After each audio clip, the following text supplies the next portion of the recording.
We know 3 clever little secrets where the banks are making money and which they don't want you to know. My name is Carmen. And I'm Darius. And the saying is, knowledge is power. Well, when it comes to power, power is money. So when it comes to what you don't know about the banks, that means that it's costing you money that you could have potentially made if you otherwise knew it. And did you know the saying, he who has the gold makes the rules? That very much pertains here. Yeah. Now, let's break down these 3 secrets so that you can understand how he who has the gold is making the rules. So the very first point we want to talk about is your deposits. I don't know if you all knew this because we didn't know this until we started studying money, but when you put money into the banks are able to take this money and flip it at their discretion because your deposits are unsecured loans to the bank. Now, why is that important? And I know you've heard us say this before, you hear us talk about the banks all the time, but let's go a little further in explaining the fact that when you deposit money into the banks, you give the banks an opportunity to use your money before you do. Yep. Because your money sits there until you need it. But as soon as it comes into that door, the banks have dispersed that money to someone else so that they can start making money immediately. So let's put this into perspective. Let's say you put $100 into the bank. Now the banks do pay you a interest rate. Let's say it's 1%. I know that's a lot, but let's just say it's 1% for sake of the conversation. Let's say the bank goes and make $5 on that $100.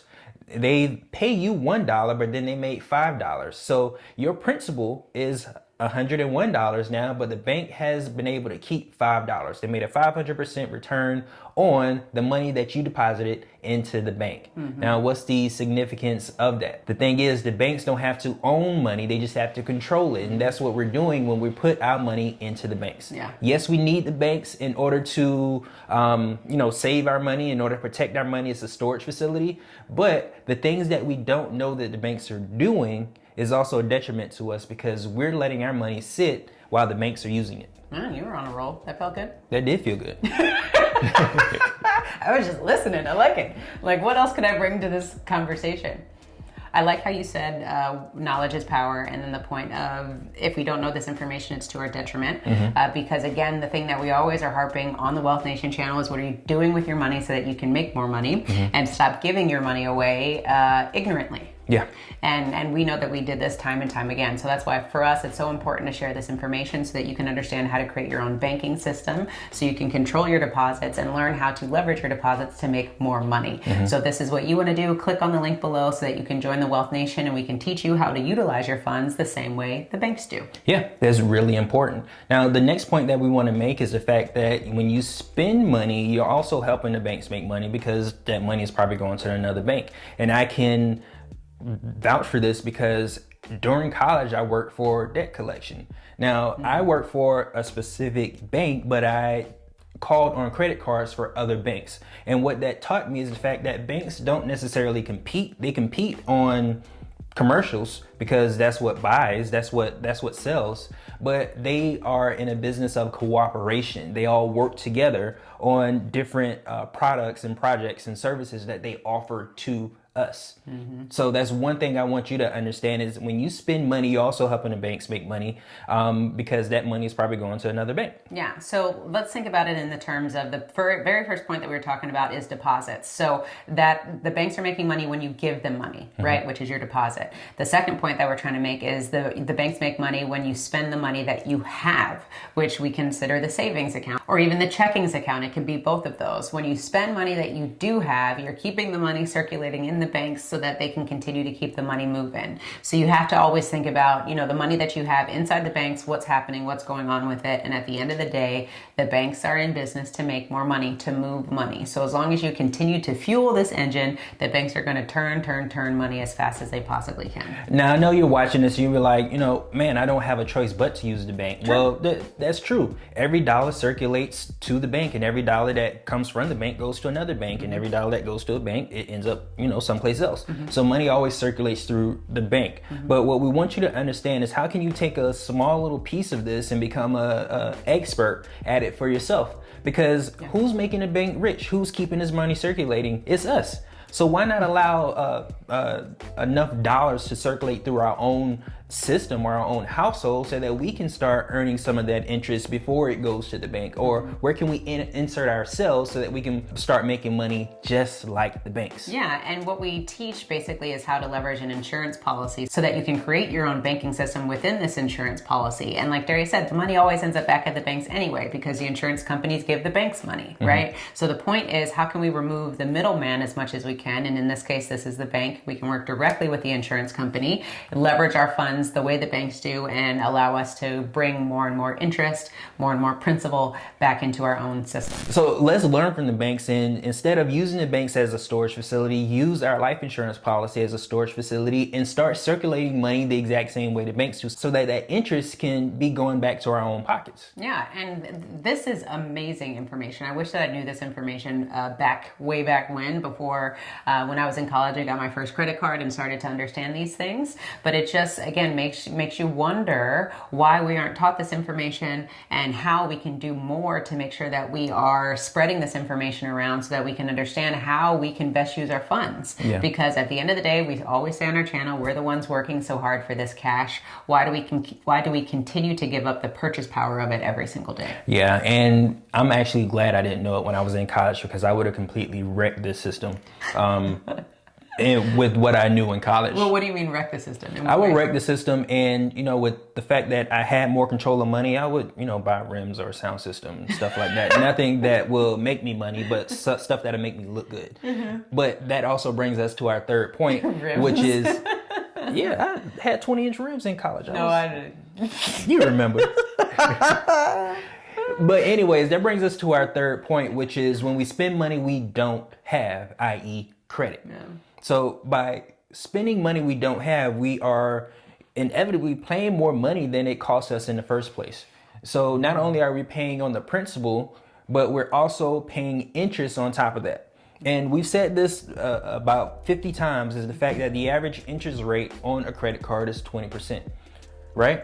So you pay 20% more for everything that you buy using this credit card, especially when you have a debt rolling over. That is outrageous. But we do it we do it all the time. And 78% of us are doing it with a balance at an average of $6,000. Yeah, but let's talk about this, right? Let's have a conversation about this. The reason why this happens is because of our capitalistic society that we live in, right? Like, it's all intertwined.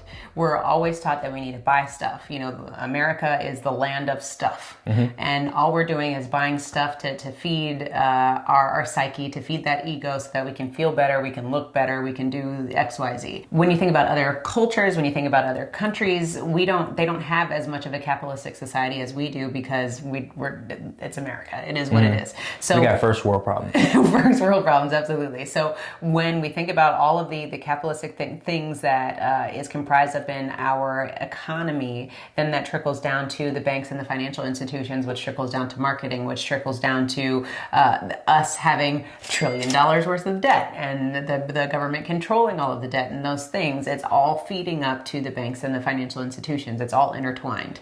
So if we can continue to be fed advertisements and marketing about how we need the latest grill, how we need the latest shoes, how we need the latest mug and phone and things like that, all of that money is then being circulated back into the financial institutions so that they can continue to flip money. I have no idea why we continue to have these bailouts and things that we do. That's a whole nother video, because we're feeding millions and millions. You are feeding the system. So again, just going back to understanding how this whole thing works. And we're not taught this information because it allows us to continue feeding the system ignorantly and just keep things rolling, keep their wheels turning, and we're the ones who are working for the wages. Yeah, and I don't know if this comment is political. I'm not political in any way, but just from the experiences that I've had in living in a different country, is that our priorities are different from the people that have and the people that don't have. And I mentioned the fact that we have first world problems. We want to look good. We want to have the latest car. We want to have the fancy house with, the American dream. The American dream. for other countries, instead of trying to buy a nice car, they're trying to buy a nice pair of shoes so that they can walk to where they need to go. And that goes to a lot of comments of, people that come over into the United States are able to take advantage of some of the systems and abilities that we have in place better than we can because their priorities are different from ours. Yeah, they're able to see through all the BS that we're taught, from all the things that we need to buy. And they're able to say, hey, these are the things that I need to do right now. I need to get from point A to point B. Let me get a clunker because it's going to get me from point A to point B. I don't care. I don't care how it looks. Yeah, I just need to get to work so that I can make some money so I can send some money back to my family, however it is. But we get so caught up in keeping up with the Joneses and things like that other people, you're right, who immigrate from other countries, they're able to see the land of opportunities, which is truly what the United States is. And my dad absolutely took advantage of that. So we can very much personally speak to this.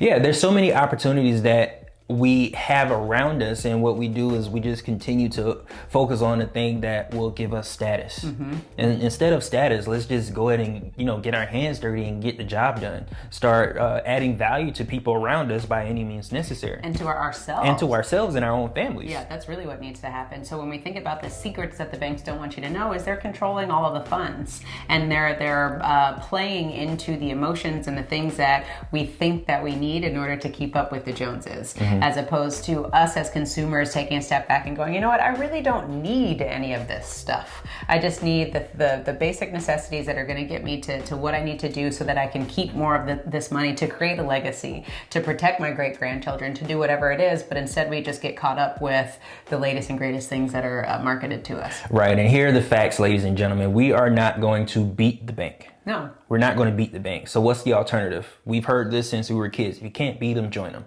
That's exactly what we need to be doing, learning exactly what they're doing so that we can start applying this stuff for ourselves. What are we going to do with the knowledge that we have moving forward? Are we going to continue saying that the system's rigged against us and continue preaching that to everyone and actually have no action behind it? Or are we going to start taking action and start applying the things that we know so that we can better position ourselves to earn more of an income or to get to our why or our vision of what we want to accomplish for ourselves? Absolutely. That's powerful. So again, to go over the points, deposits. What can we do with our deposits, or where can we place our deposits to maybe have a little bit more leverage and access to those funds so we can flip them strategically? Same thing with the savings account. How can we leverage our savings account to make more money for us? And when it comes to credit, how can we leverage debt to make more money for us instead of for us to be spending more money? We have to think about these things in different terms, and now money has become a business. So that business of money that you have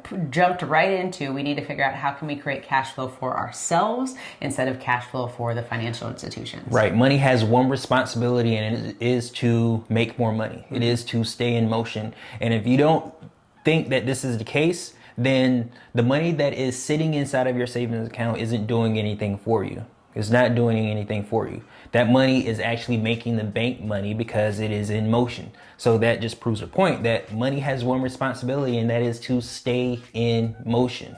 So if you want to learn how to keep your money in motion, then check out our next video where we teach you how to create your own banking system. And remember to own your own lifestyle. Or the banks will.